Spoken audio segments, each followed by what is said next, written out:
प्रकार है यात्रा वृत्तांत और लेखक है श्री हरेश धोलकिया। हमने देखा था कि भारत एक विशाल देश है और इस विशाल देश में विशाल भारत के अनेक दर्शनीय प्रांत हैं और सबका अपना अपना महत्व एवं सौंदर्य है। गुजरात में अनेक देखने लायक स्थल है। गुजरात उनमें से एक अनोखा राज्य है। गुजरात का एक विशिष्ट जिला है कच्छ, जो गुजरात का अत्यंत रमणीय एवं सौंदर्य प्रदेश है। यात्रियों के लिए यह एक आकर्षण का केंद्र है। इसका पौराणिक महत्व भी है।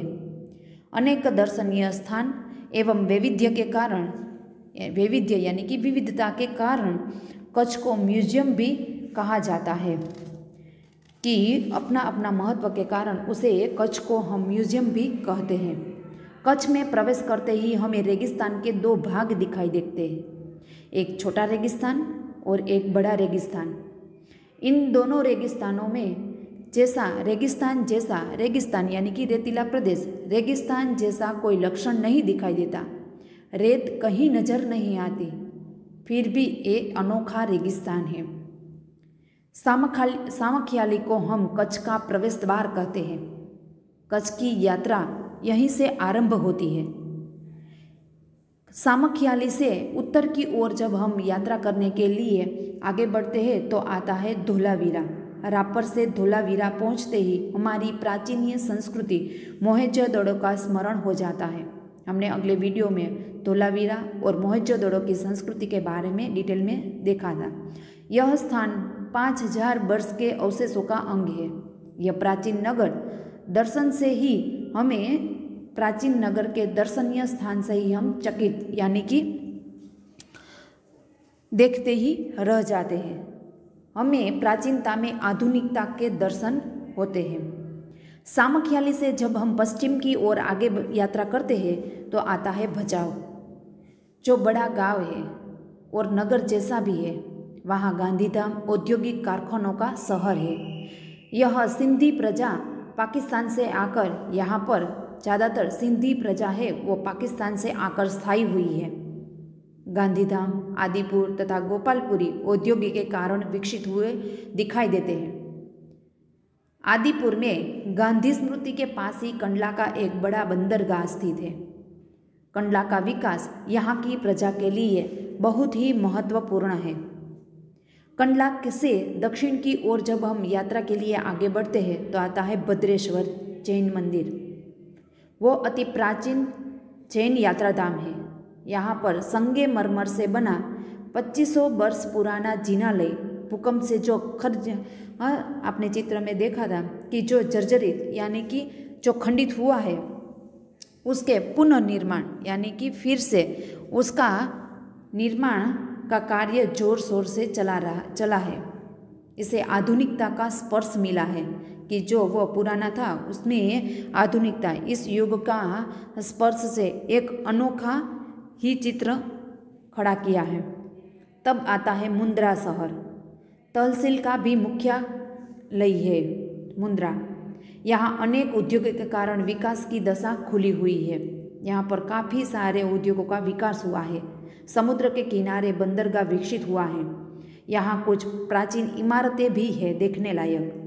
समुद्र के किनारे समुद्र के किनारे के तट पर जब हम यात्रा के लिए आगे बढ़ते हैं, तट यानी कि किनारे किनारे हम चलते हैं तो उसे कहते हैं तटीय। तो कि आगे बढ़ते हैं तब आता है मांडवी शहर। मांडवी में एक सुंदर बंदरगाह है। वह बड़ा प्राचीन नगर भी है। यहाँ राजा विजयराज सिंह ने एक सुंदर महल यानी कि विजय विलास पैलेस का निर्माण किया है।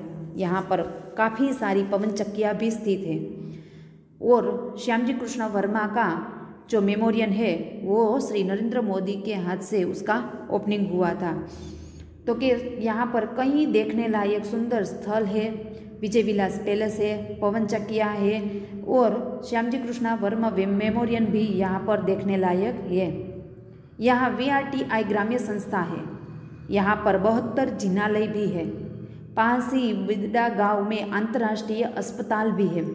मांडवी से जब आगे चलते हुए हम निकलते हैं तो डुमरा, कोठीरा, सुगरी और जखो महत्वपूर्ण गांव आते हैं। जैनों का प्राधान्य यहाँ पर नजर आते हैं, क्योंकि काफ़ी सारे लोग जैन हैं, इसलिए यहाँ पर 72 जिनालय भी है। तब हम आगे मांडवी से जब आगे बढ़ते हैं तब आता है नलिया शहर।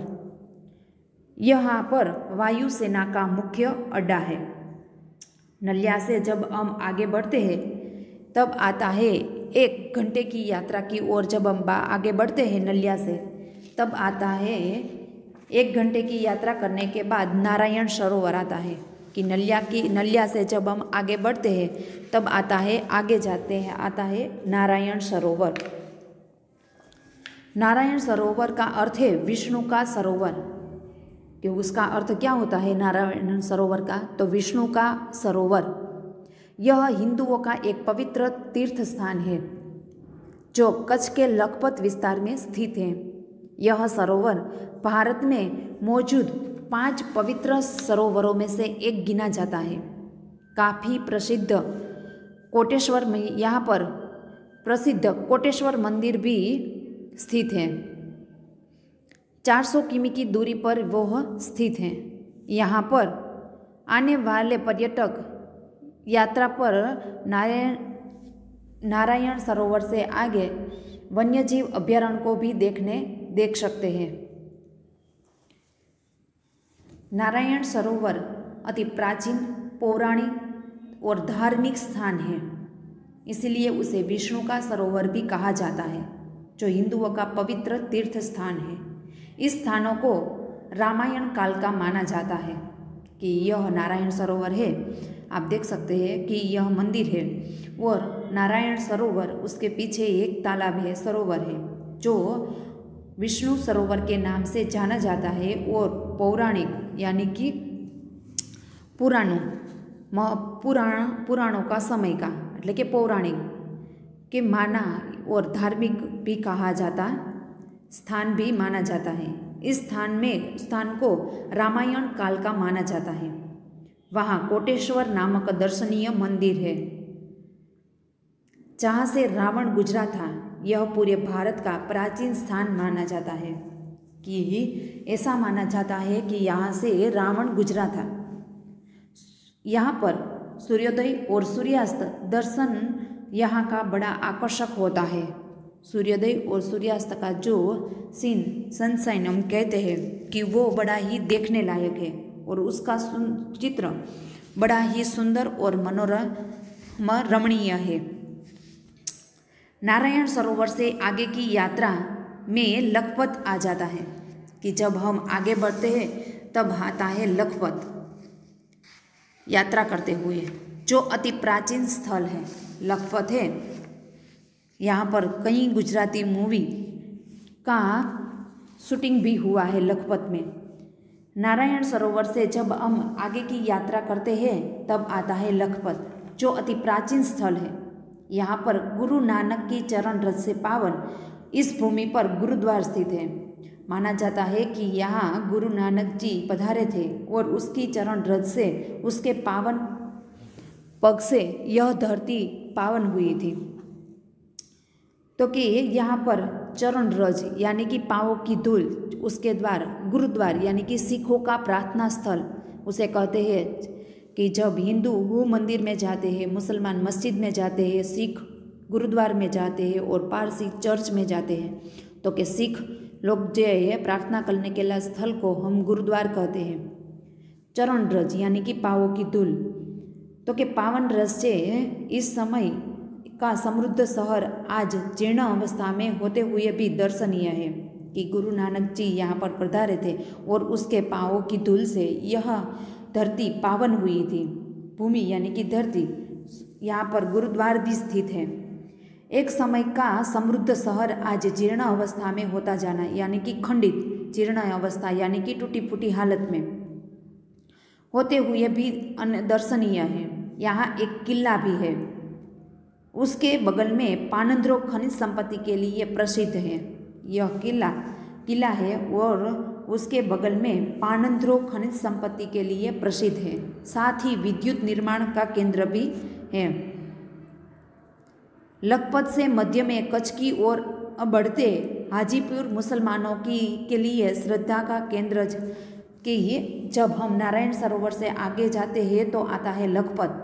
लखपत में गुरु नानक के चरण रज से पावन गुरुद्वार भी स्थित है और आज वह टूटी फूटी हालत में है। जब हम आगे बढ़ते हैं तो पानंद्रो खनिज संपत्ति भी यहाँ पर है और विद्युत साथ ही विद्युत निर्माण का केंद्र भी है। जब हम आगे बढ़ते हैं तो आता है लखपत। लखपत से मध्य कच्छ की ओर जब हम आगे बढ़ते हैं तब आता है हाजीपीर। मुसलमानों का लिए एक श्रद्धा का केंद्र माना जाता है। यहाँ पर पीर मजार है। रेगिस्तान की झांकी यहाँ से होती है। रास्ते में आता है माता का मठ। आप सबने देखा ही होगा कि हाजीपीर दरगाह के बाद हम जाते हैं आगे बढ़ते हैं तो आता है माता का मठ नामक एक धार्मिक स्थल है। यह स्थल आज बहुत ही सुंदर यानी कि उसका जो आधुनिक युग की कलाकृति से उसका स्थल माता का मठ देखने लायक और सुंदर जगह बन गई है और सभी लोगों के आस्था का केंद्र भी बन गया है, जहाँ नवरात्रि के पर्व पर लोगों पद यात्रा करते हुए श्रद्धा और भाव से दर्शन करने जाते हैं। जब माता की मठ के बाद हम आगे बढ़ते हैं तो आता है नखत्राणा। नखत्राणा प्राकृतिक नज़ारों का केंद्र है। रास्ते में वृक्ष, पुरेश्वर मंदिर, बाढ़ाया जैसे मनोहरी प्राचीन स्थल भी देखने लायक है। अब हम कच्छ का मुख्य केंद्र भुज आते हैं। उसके वैभव का परिचय होता है कि जब हम आगे बढ़ते हैं तब आता है भुज। आईना महल, प्राग महल, टावर, स्वामीनारायण मंदिर, हिल गार्डन, हमीरस तालाब, भुजिया पहाड़, लोक संग्रहालय, विश्वविद्यालय आदि के दर्शन करके हम आनंद ले सकते हैं कि जब हम कच्छ का मुख्य द्वार अब मुख्य स्थान भुज की पर आते हैं तो उनके वैभव का परिचय हमें मिलता है। तो परिचय होता है आईना महल, प्राग महल। इस महल का निर्माण कब हुआ था? प्राग महल का तो सन 1865 को हुआ था, जो पराग महल के नाम से भी जाना जाता है। प्राग महल 19वीं सदी की यह सुंदर इमारत यह इटलियन गौतिक स्थाई में बनाई गई है और इस खूबसूरत स्थापत्य शैली के कारण यहाँ कई फिल्माई गई है। प्राग महल में काफ़ी सारी फिल्में यहाँ पर फिल्माई गई है। टावर, स्वामीनारायण मंदिर भी बहुत ही सुंदर है और देखने लायक भी है। हिल गार्डन बहुत ही सुंदर और देखने लायक स्थल है हिल गार्डन। हमीरस तालाब, भुजिया पहाड़, ये भुजिया पहाड़ और लोक संग्रहालय यानी कि जो हम म्यूजियम कहते हैं, विश्वविद्यालय आदि। यहाँ पे काफ़ी सारे अभ्यारण्य कच्छ के रण में स्थित है। घुड़कर अभ्यारण्य भारत के स्थित सबसे बड़े वन्य जीव अभ्यारण्यों में से एक है, जो तकरीबन 5000 किमी में फैला हुआ है। यहाँ पर कई तरह के वन्य जीव पाए जाते हैं और सन 2001 के भूचाव ने इससे खंडित किया। भूचाव यानी भूकंप से खंडित हुआ था, तो लोगों ने उसे नए स्वरूप में पुनर्निर्माण करने और सुंदर शहर बनवा दिया। जब 2001 को 26 जनवरी को जब सारे विश्व को हिला दिया था भूकंप ने, तब कच्छ और भुज में बहुत ही बुरी तरह से हाल हुआ था। शहर का नामो निशान मिट गया था।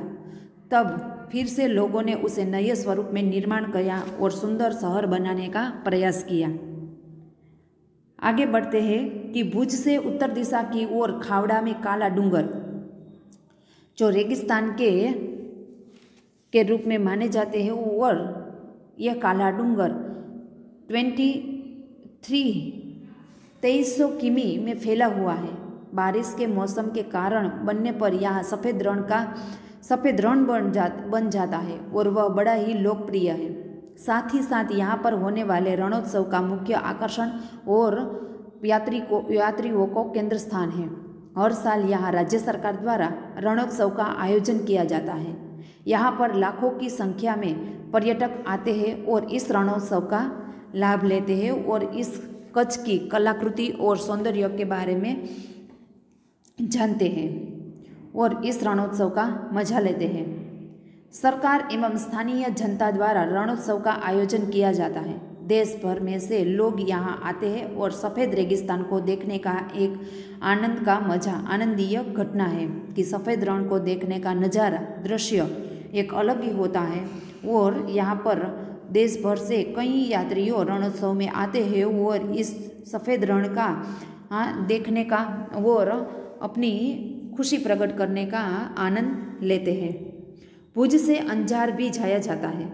आगे बढ़ते हुए सृजन संस्था में यहाँ की प्रजा की हस्तकला का परिचय होता है कि जो प्रजा है सृजन कि उसकी कलाकृति का जो कच्छ की कलाकृति है कि उसका परिचय अंजार की ओर जब हम आगे बढ़ते हैं तो उसकी कलाकृति हस्तकला कारीगरी का परिचय हमें मिलता है।